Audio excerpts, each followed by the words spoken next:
Hello, everybody, and welcome to the Ask Historians podcast. Today we have a very special bonus episode that is in addition to the wonderful podcast that we had by user Rotus, also known as Rory, from last week. If you haven't listened to that episode, please go back and take a listen, as it will provide a context for what you're about to hear. What you are about to hear is a great little microhistory of the military orders in Scotland from start to the finish, and it provides a good example of how a huge idea like the military orders we talked about last week worked in practice and in one particular place. I hope you enjoy.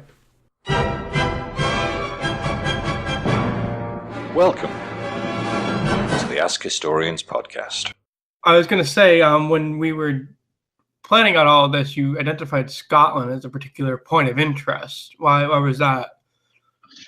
Well, for Scotland, for military orders, it's quite a good case study. So medieval Scotland doesn't have loads of sources. It's really, particularly before 1300, in comparison to, say, England, there are very few government records. You have to rely on the noble houses, or you have to rely on monastic records or foreign ones. So, and for the military orders, it's a bit worse than that. So it's quite easy to give a good sort of overview of what their time was like in Scotland. Going pretty in depth, but it doesn't take nearly as much time to get sort of a good picture of it than it would England.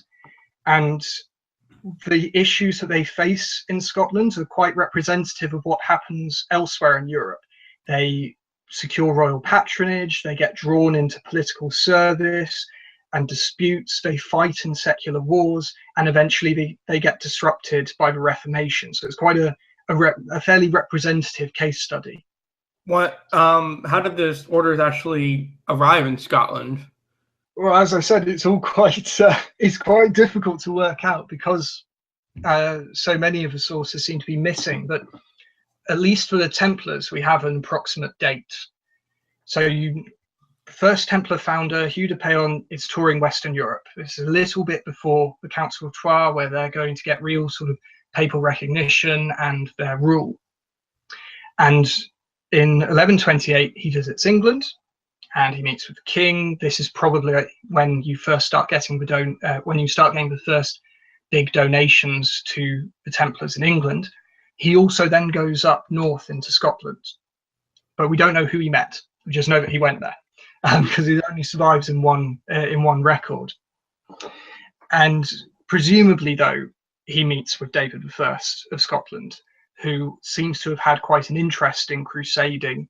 He probably wouldn't have passed up the chance of being able to meet someone who'd been out in the Holy Land, who was part of this new military order idea.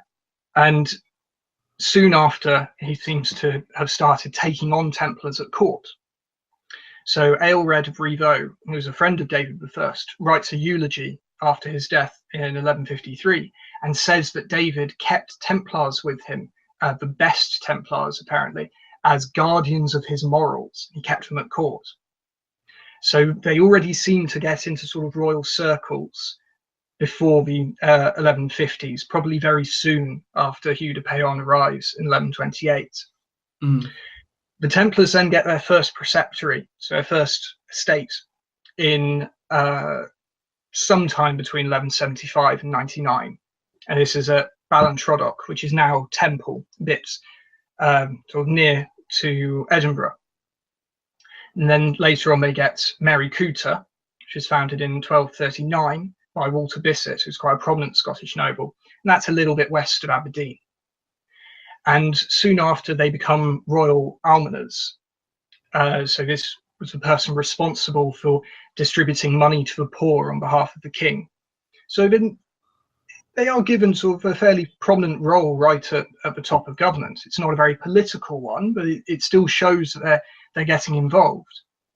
The Hospitallers were also arrived under David I, and they're given their first preceptory of Torficcan by David. So he definitely gets involved directly in actually patronising the orders as well. And later on, Malcolm IV in the 1160s gives a house to the order in every town. And they soon acquire other lands across the country. but they don't seem to have any role at court or any real contact with the kings apart from these two grants. And then the third order to arrive are the Lazarites.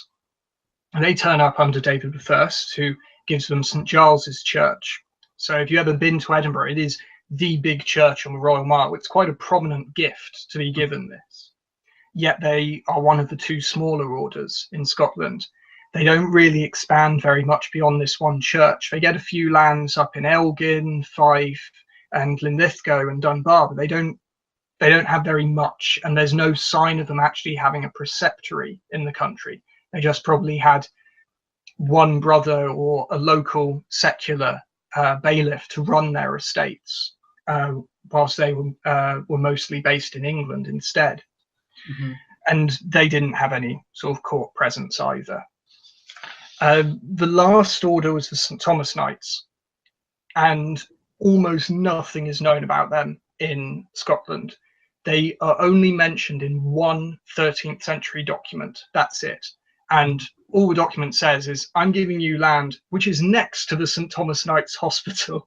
So we don't even know anything about them other than they had a bit of land here and a hospital on it. And this was somewhere in Ayrshire, so in sort of the west of the country. The struggles of history. Yes. Now, all of the orders in Scotland appear to have been subordinate to England, and this caused quite a lot of trouble later on. So they always seem to have had to follow the orders of the English chapter of knights. Most of the brethren appear to have been English as well. We don't know the names of any of the St. Thomas or Lazarite knights at this point. But all of the Hospitallers in Scotland appear to have been English, and only one Templar in Scotland appears to have been Scottish, who's quite helpfully called Simon the Scot. But other than that, they all seem to have been English. And this subordination to English chapters then causes them quite a lot of problems in the 13th century when war breaks out between England and Scotland. That's William Wallace. They fight alongside of him? Against him, actually. So the first time that the orders appear to fight in Scotland is in the First War of Independence. So the one with William Wallace and Robert the Bruce, or the most famous one. There had been no war between England and Scotland from 1217 to 1296. In 1286, the Scottish king dies on what is the world's probably most ill-fated booty call.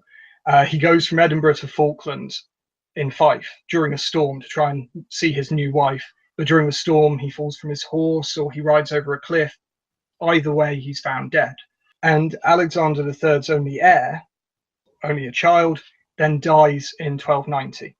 So a series of candidates emerge for the throne, all going quite a few generations back to find their connection to royal line.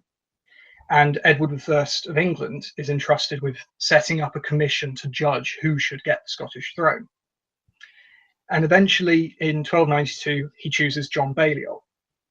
But in 1296, because of Balliol's alliance, well, the Scottish alliance with France, and a dispute over the earldom of Fife, Edward I has a pretext to invade Scotland and claim the land as his own, and he brings the military orders with him. So the commander of the Hospitallers in North Wales, Odo de Nevet, fights in this campaign. It ends very quickly in 1296 with Balliol surrendering, but it then breaks out again soon after with William Wallace and Andrew Murray as particularly big figures on the Scottish side. Mm-hmm. And in 1298 seems to be sort of the first interaction that he has with the military orders, at least militarily, where he occupies Torficum. So he's actually gone in and taken a Hospitaller preceptory and presumably kicked them out. And he even holds a sort of parliament there as well. Now, very soon after, so later that year, you then actually see the Scots and military orders definitely fighting each other.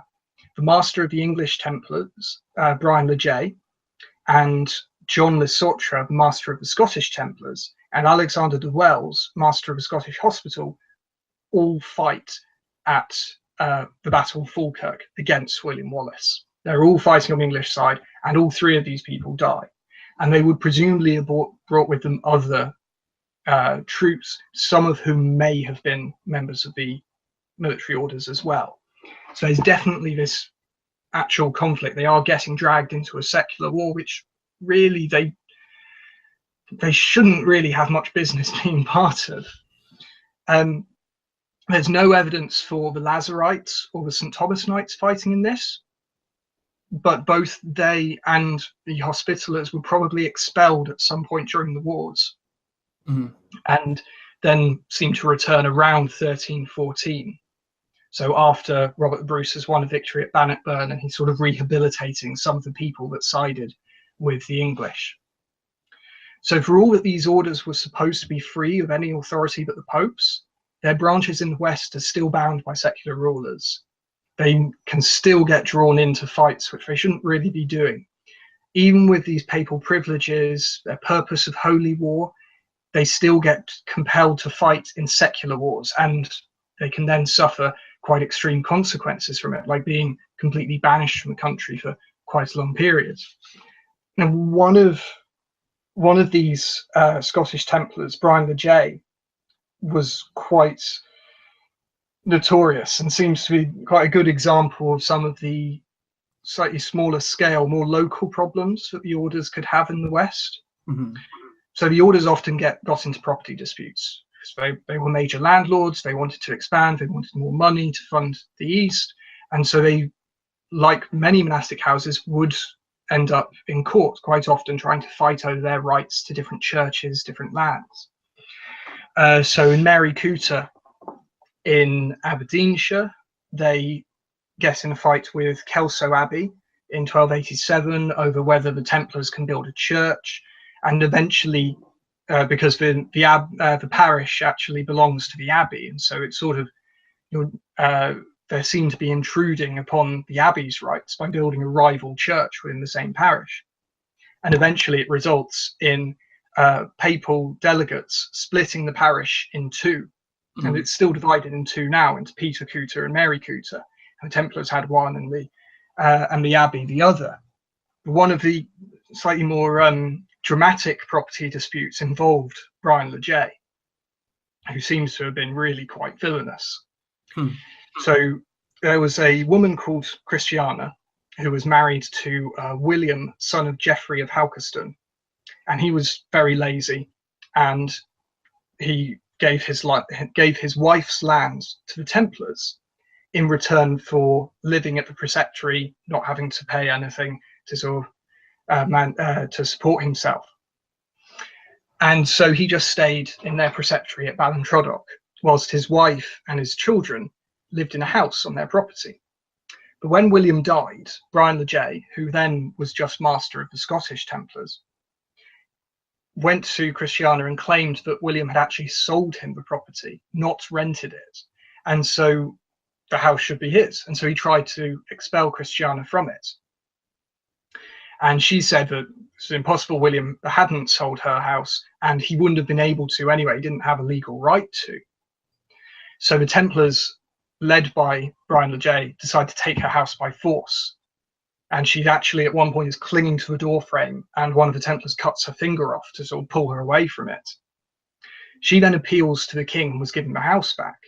But when war broke out in 1296, Brian le Jay sees this as an opportunity to get some revenge. And so in July 1298, he's now master of the Templars in England. He's arrived at Ballintrodoch with a band of Welsh mercenaries, which he's taking to join up with Edward I's army. And Christiana's eldest son, Richard, comes and demands justice from Brian, saying that you need to give some sort of compensation for what you did to her. And the Templar stalls and sort of says that he will do some sort of recompense. But what he really needs now is he needs a guide to take his men from Ballintrodoch to another Templar estate called Temple Liston.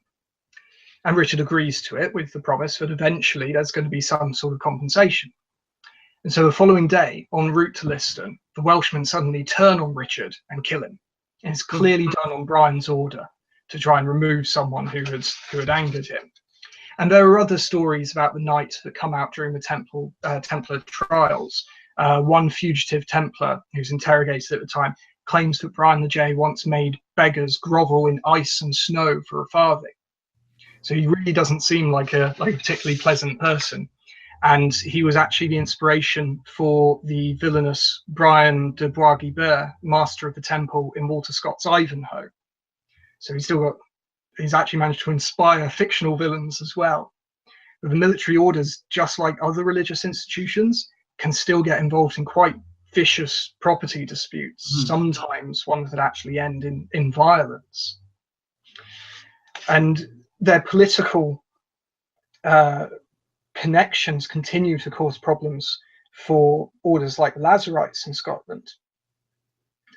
So the St. Thomas Knights never seem to have really come back after the War of Independence, but Lazarites do come back and are then expelled from Scotland by the Scottish King David II sometime between 1340 and 1346, supposedly for being English agents.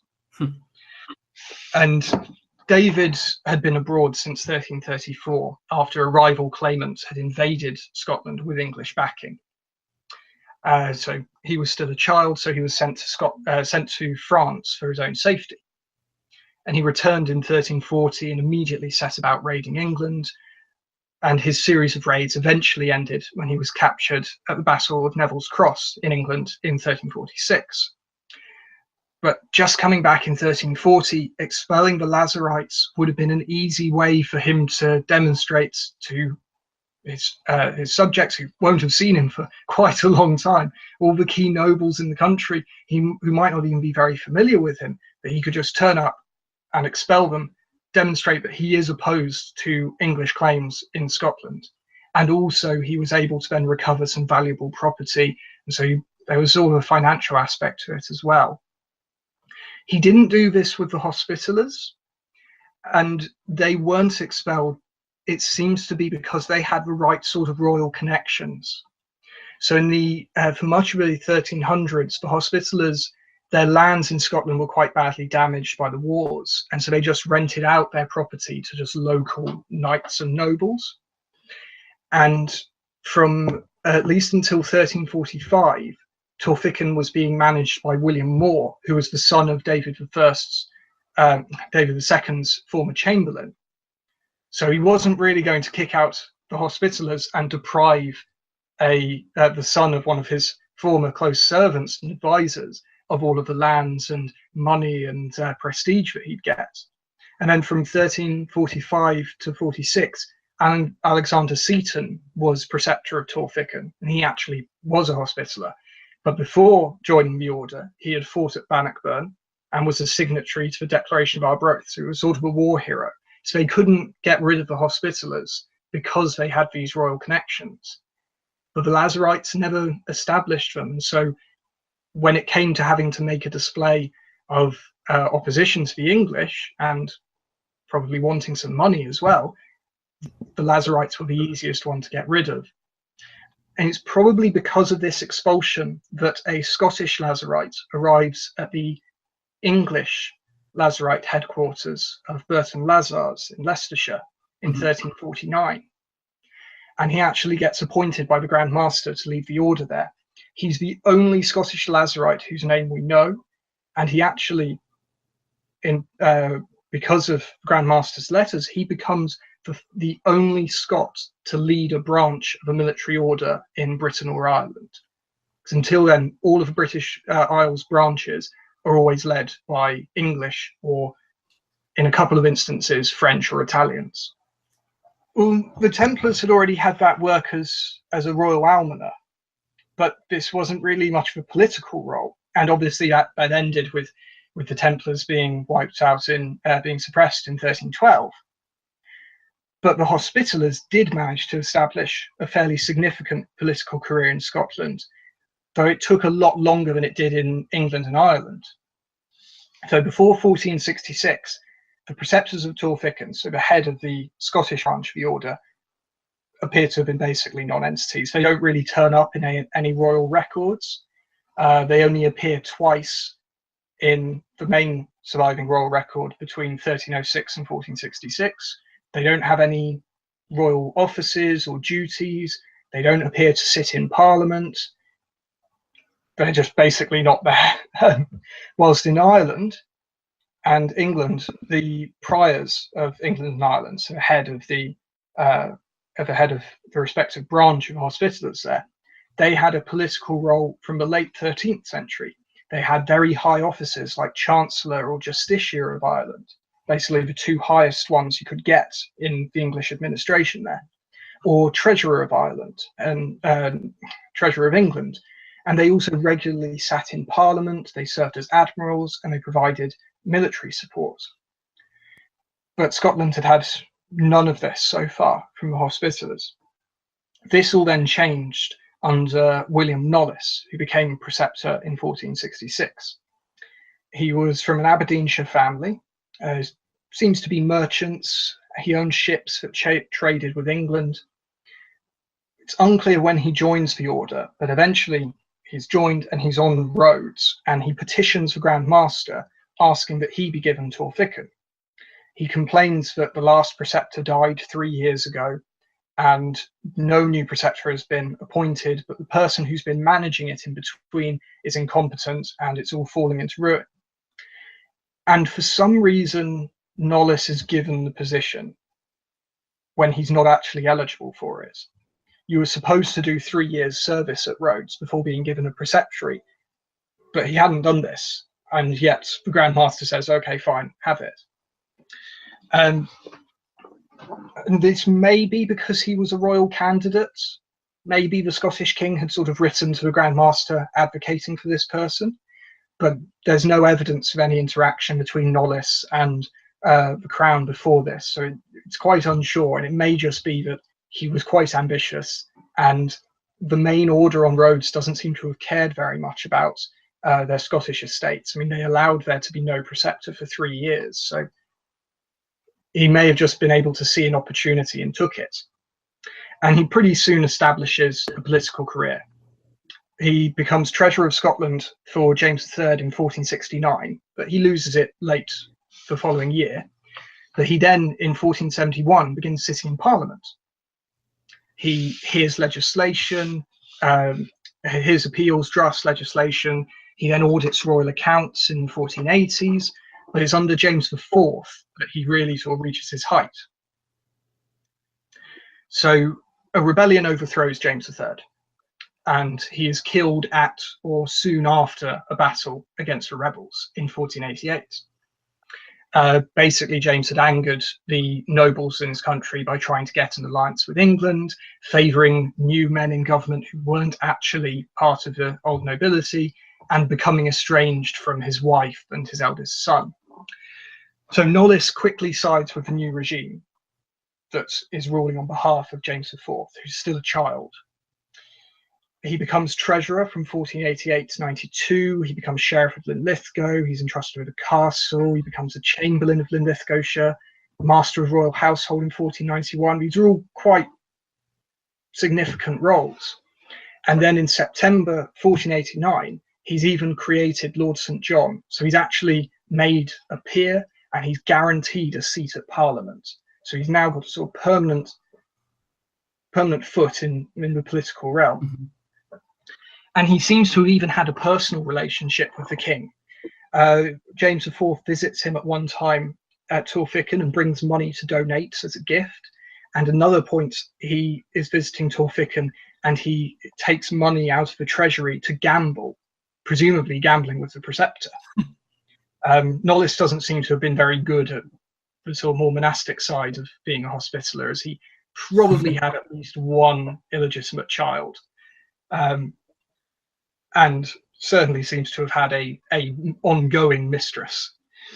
But his political role largely ends when the Earl of Angus seizes power in 1292-3, and Knollys is in the wrong faction and he gets pushed out of it. But he still was Chamberlain of Linlithgowshire until at least 1495, and he's still sitting in Parliament. And then he finally dies in 1510. So he had a good 40 years of this quite fairly prominent sort of political career.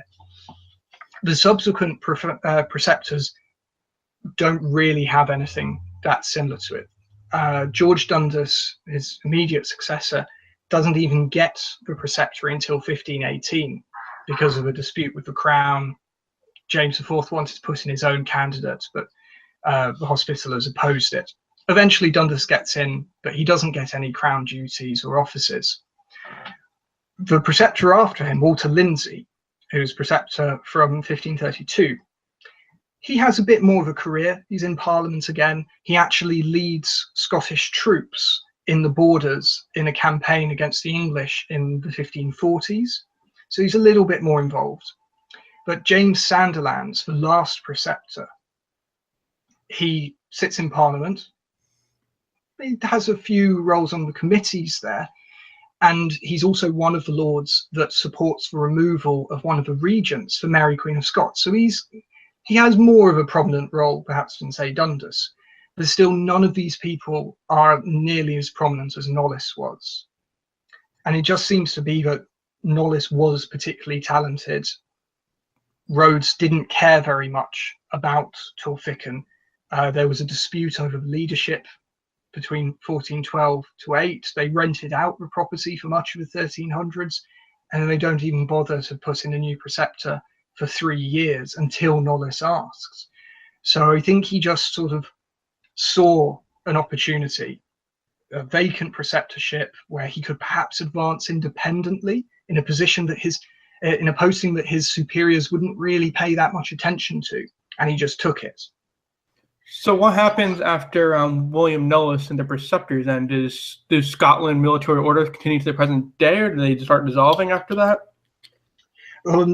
Like in a lot of Northern Europe, they get really badly hit by the Reformation. So in Scotland from 1559 to 60, a Protestant uprising led by nobles calling themselves the Lords of the Congregation deposed the Queen Mother and Regent Mary of Guise and institutes the Protestant system.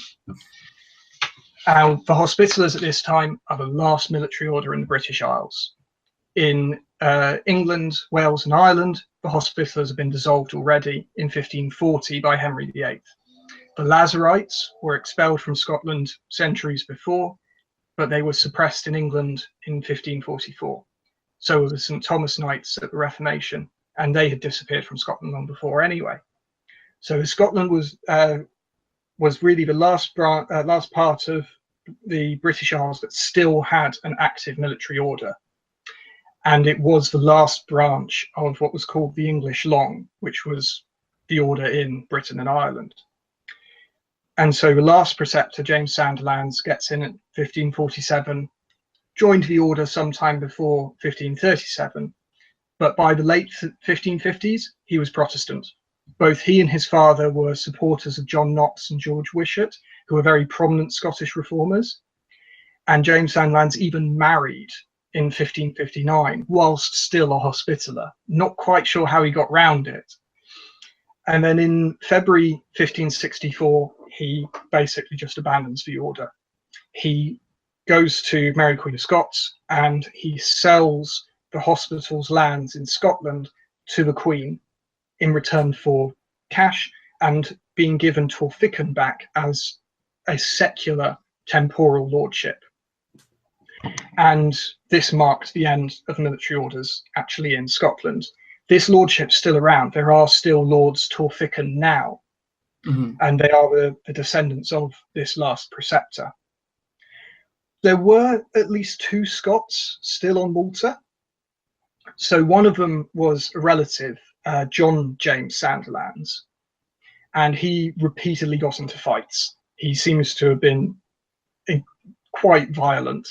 In May 1557, he brawled with Preceptor James Sandilands, who's visiting from Scotland. And in November 1558, he got in a fight with a brother Elias de Cugnac over a game of cards and got his hand and ear cut. And then in September 1563, he was imprisoned for 2 months for fighting with another brother over a slave whilst in a church. And later that month, he was expelled from the order for insulting Oliver Starkey, who was one of the few English Hospitallers that were still left, and quite a senior one. In July the following year, he stole from a church, and so he was executed. So he was no longer protected by being a Hospitaller. But you can still go to his cell in Malta and see the inscription that he'd carved into his prison wall in September 1563. John James Sandilands, imprisoned in this living grave, where evil triumphs over good to the satisfaction of my enemies, so much for friendship. And that kind of sums it up, doesn't it? Yeah.